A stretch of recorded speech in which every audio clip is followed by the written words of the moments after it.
오래전부터 한국을 괴롭힌 중국 불법어선 그동안 어민들의 피해에도 불구하고 중국 정부의 간섭 때문에 해경이 적극적으로 방어에 나섰기 어려웠던 것이 사실인데요. 그러나 도는 중국에 참을 수 없다는 판단하에 한국 해경이 본격적으로 포격을 가하며 중국 불법어선을 퇴치했다고 하는데요. 더는 중국에게 휘둘리지 않겠다는 한국의 태도에 중국 정부는 당황하지 않을 수 없었다고 합니다. 강경하게 바뀐 한국의 태도와 오히려 한국 눈치를 보게 된 중국. 서해상에서 무슨 일이 벌어졌는지 지금부터 자세하게 설명해드리겠습니다. 태양을 바라보던 남자는 무언가 반짝임을 느꼈습니다. 다급하게 주변 동료에게 반짝이는 빛을 알리며 위에다가 빠르게 보고하라는 메시지를 남겼죠. 빛이 느껴진 곳을 당겨보니 확실했습니다. 비상망이 울렸고 남자를 비롯한 선원들은 즉시 움직였습니다. 이번엔 놓치면 다시 잡을 수 없다는 생각에 빠른 속도로 어선을 추격했습니다. 올해 5월 한국 해경에 포착한 중국 어선은 유유자적하는 모습으로 불법업을 하고 있었습니다. 그러나 해경의 재빠른 포착과 추격에 당황한 나머지 미처 정리도 하지 못한 채 한국 해경의 손에 붙잡히고 말았습니다. 잠잠해지던 모습을 보이던 중국 어선은 최근 갑자기 저인망을 비롯 각종 도구를 챙기고 서해로 나와 각종 어류들에 낚는 모습을 보였습니다.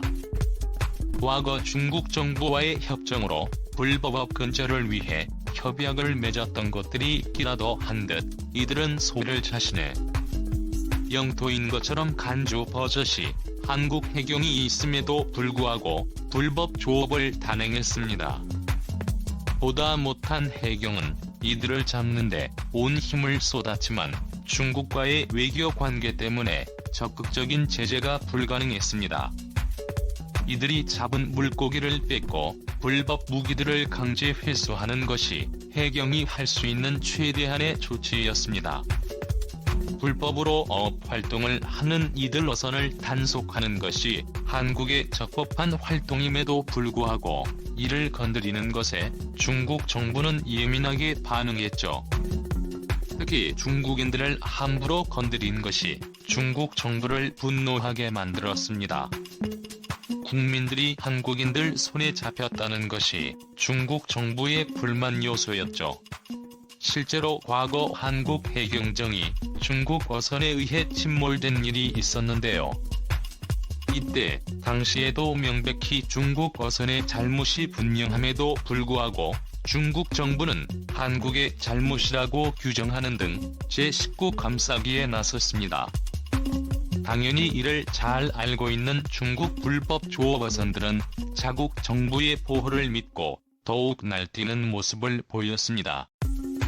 이들이 주로 출몰하는 지역인 서해는 중국 어선들에게 황금 지역으로 다양한 어류를 포획할 수 있는 것은 물론 북한의 존재 때문에 몸을 숨길 수 있는 여력이 있습니다. 한국과 북한이 서해 수역을 분할하고 점유하고 있기에 만약 중국 어선이 불법 조업을 하다 한국 해경에 발각되더라도 북한 쪽으로 달아나면 한국에서는 손을 쓸 수 없습니다. 만약 해경이 북한 쪽으로 포격을 가하기라도 한다면 북한은 이를 공격이라고 간주 한국으로 포격을 가할 수도 있어 사소한 문제가 국제 문제로 비화될 수 있기 때문이죠. 최근에는 서해에서 조업하는 행위에 대해 불법이라는 인식도 없는 상황. 서해를 중국 거 같다고 생각하는 이들이 많아지면서 해경이 조업하는 곳을 단속하려고 가까이 가면 오히려 이 행위에 대해 침략 행위라고 규정지으며 되레 비난하는 일이 잦아졌습니다. 기술의 발전도 중국인들의 불법업을 막지 못하게 만들었습니다. 최근 중국이 사용하고 있는 고속보트는 시속 90km에 달하는 물건으로 해양경찰이 운영하고 있는 선박에 비해 기동력이 월등하기에 설사 발각되더라도 중국 쪽으로 쉽게 달아날 수 있습니다. 올해 5월 인천 옹진군 대청도 근방에서 불법 조업하던 중국 고속보트를 급습 1호제 포의 내부 고속보트를 조사한 결과 실제 운용 시 최대 808.5km/h의 속도를 낼 수 있는 것으로 밝혀졌죠. 해경이 보유한 고속단정의 최대 속도 70km/h를 가뿐히 뛰어넘는 수치입니다. 그동안 해경은 어떤 무력수단을 쓸 수 없어 답답한 상황이었죠. 그런데 이번에 한국 정부에서 특단의 조치를 세운 것입니다. 그동안 유명무실한 포격 조치를 강화하고 실제 불법 어선에 대해 폭격을 강행이 필요하다면 무력 충돌도 현장에서 진행할 것을 주문한 것이죠. 그전에는 중국과의 관계에 악영향을 미칠 것을 두려워한 정부에서 조치는 만들어놨어도 실제 실행에 미온적이었지만 이번에는 확실하게 대응하자는 취지로 노선을 변경한 것이죠. 그리고 가장 최근에 중국 어선은 실제 포격이 실행기였습니다. 인천 소청도 부근 해상에서 발견된 중국 어선. 해경은 규정대로 불법 조업 중인 중국 선박을 향해 투항할 것을 요청했으나 중국 어선은 응하지 않고 해경을 향해 소총을 난사하며 극렬한 저항을 선보였습니다. 중국 어선은 당연히 해경이 포격에 겁먹고 물러날 것이라고 생각했죠. 이제까지 중국 어선에 대해 직접적인 공격을 한 일이 거의 없었기에 시간을 벌고 도망칠 궁리를 했는데요. 그 순간 어선에 엄청난 충격이 가해졌습니다. 한국 해경이 본격적으로 포격을 쏜 곳이죠. 중국 어선 정중앙을 포격해 움직일 수 없게 만들 수 있었지만 일부 로빈에 맞추면서 중국 어선 무력화를 노린 것인데요. 이 포격 한 번에 중국으로서는 혼비백산했습니다.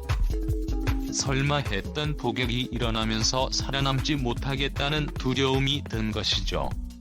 해경은 강력한 포격 한 방으로 이들 중국인들을 제압했습니다.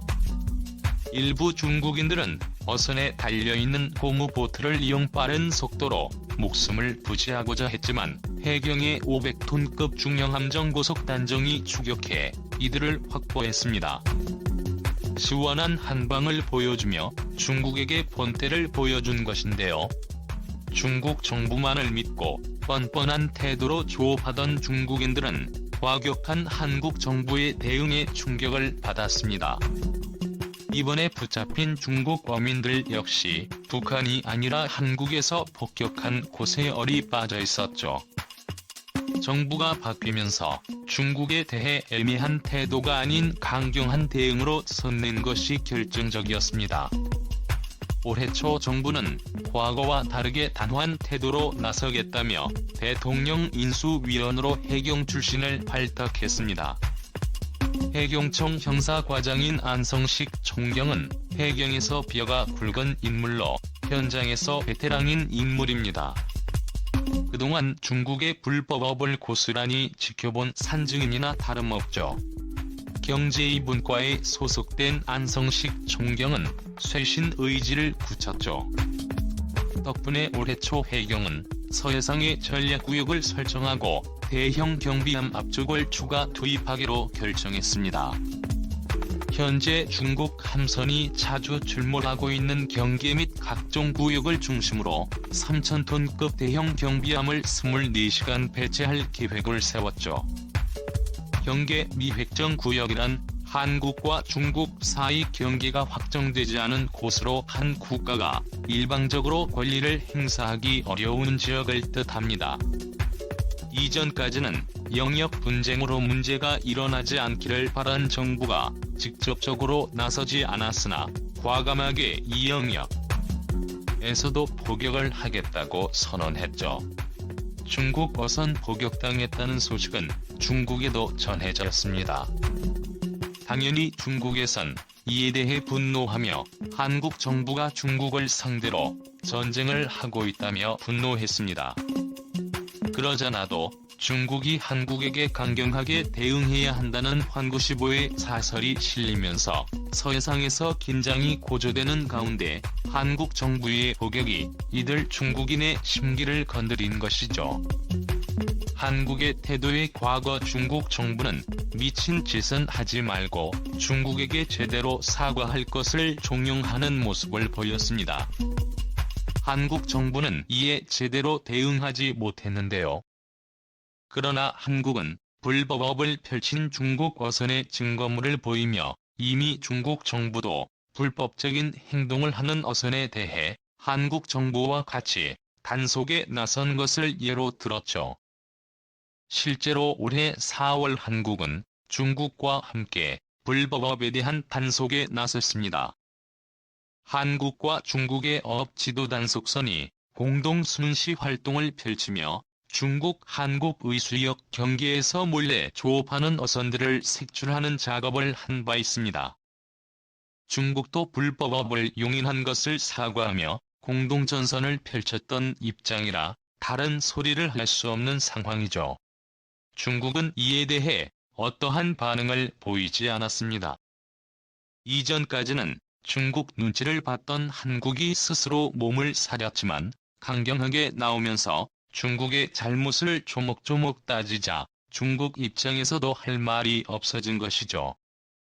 중국 불법 어선들은 이제 서해상에서 활동할 수 없게 되었죠. 강경하게 나온 한국을 피해 북한에서 조업하는 것도 여의치 않습니다. 북한도 포격을 통해 중국 어선을 쏘는 일이 최근에 일어났기 때문이죠. 그동안 우방이라고 생각해 북한에서는 중국 어선을 용인했으나 점점 서해상에서 과도하게 물고기를 잡아가는 중국 어선을 북한에서도 더는 용납받기 어려웠기 때문인데요. 그러지 않아도 물고기 숫자와 양이 줄어드는 가운데 중국은 오히려 더 물고기를 확보하려고 하는 이기적인 태도로 나왔죠. 백령도 근처에서 어업활동을 하는 중국 어선을 향해 북한에서도 고속정으로 출몰 포격을 가했다는 소식이 들려오며 더는 서해 바다에서 중국 어선이 불법 영업을 하는 것은 불가능해졌죠. 중국에 휘둘리는 순간 많은 것을 포기해야 한다는 것을 깨달은 한국.